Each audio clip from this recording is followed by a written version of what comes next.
नमस्कार, मैं हूं आपके साथ अनुष्का राय और आप देख रहे हैं न्यूज 21। आइए अब बढ़ते हैं आज की खास खबरों की ओर। मैनपुरी पहुंचे भाजपा प्रदेश अध्यक्ष स्वतंत्र देव, कार्यकर्ताओं में भरा जोश। विधानसभा चुनाव नजदीक आते ही हर पार्टी ने वोटरों को लुभाने का प्रयास शुरू कर दिया है। इसी कड़ी में आज यूपी बीजेपी प्रदेश अध्यक्ष स्वतंत्र देव सिंह आज मैनपुरी पहुंचे। मैनपुरी भाजपा के प्रदेश अध्यक्ष स्वतंत्र देव का बयान, कहा कि हम 2017 में भाजपा जिन 81 सीटों पर हारी थी, उन सभी सीटों पर मैं खुद पहुंच रहा हूं, जिससे कि वहां सभी सीटों पर जीत मिल सके। उन्होंने आगे कहा कि हमारी सरकार की प्राथमिकता है सबका साथ, सबका विकास और सबका विश्वास। हर वर्ग के उत्थान की ओर साथ मिलकर चलना है।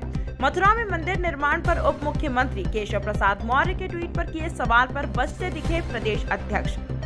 सपा अध्यक्ष अखिलेश यादव को लेकर कहा कि जिस रास्ते पर अखिलेश यादव जा रहे हैं, जिन्ना को उभार रहे हैं, देश में फिर से दंगा राज करवाना चाहते हैं। पिछले 4.5 सालों से हिंदू हो या मुस्लिम हो, आपस में ना लड़ रहा है ना झगड़ा है, दोनों ही गरीबी से लड़ रहे हैं। उन्होंने कहा कि सभी को न मुसलमान बनकर रहना चाहिए और न हिंदू, सबको राष्ट्रवादी बनकर रहना चाहिए। उन्होंने कहा कि अखिलेश सरकार में कुछ ही वर्गों का विकास होता था, हमारी सरकार में सभी वर्गों का विकास होता है।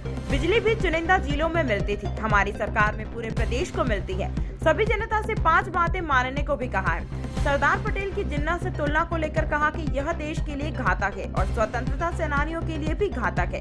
3 कृषि कानून वापसी पर बोले, हम किसानों को समझने में विफल रहे। इस जनसभा में कुछ दिव्यांग बच्चों को ट्राईसाइकिल भी दी गई है। आइए और क्या कुछ कहा, सुनिए।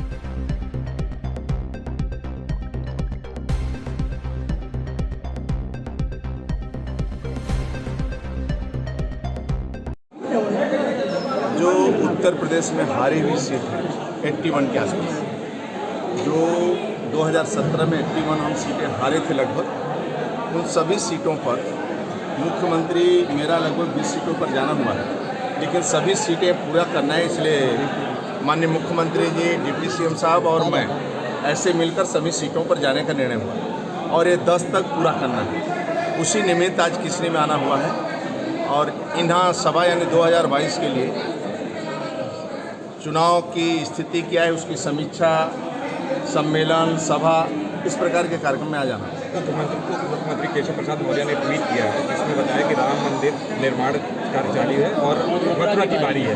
किस तरह से देखते हैं, किस परिप्रेक्ष्य में आप इसको? देखिए,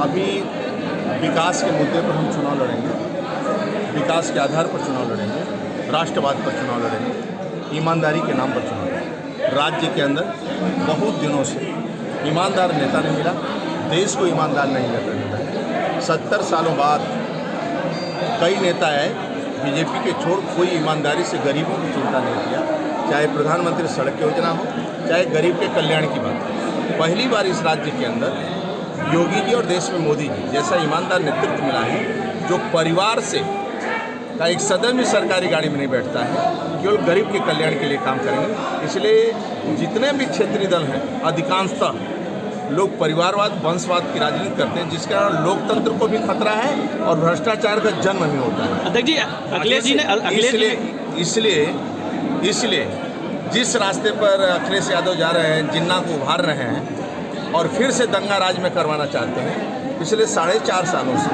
हिंदू हो चाहे मुसलमान हो, आपस में न लड़ रहा है न झगड़ रहा है, दोनों मिलकर गरीबी से लड़ रहे हैं। और गरीब कैसे खुशहाल हो, चाहे हिंदू हो चाहे मुसलमान हो, इस रास्ते पर हम लोग को लेकर चल रहे हैं। दूसरा, राष्ट्रवाद, सरदार पटेल जिस प्रकार राष्ट्र की एकता की बात किए हैं और जिन्ना की उनकी तुलना कर रहे हैं, ये देश के लिए घातक है और स्वतंत्रता सेनानियों के लिए घातक है। अखिलेश यादव ने एक हाल ही में ये कहा था कि जिसका परिवार नहीं वो जनता का दर्द कैसे बढ़ेगा। परिवार होना आवश्यक बात है, लेकिन परिवार ही राजनीति करे और उस पार्टी में रहने वाला कोई कार्यकर्ता न राजनीति करे, वो राष्ट्रीय अध्यक्ष न बने, लोकतंत्र के लिए खतरा है भाई, संविधान के लिए खतरा है।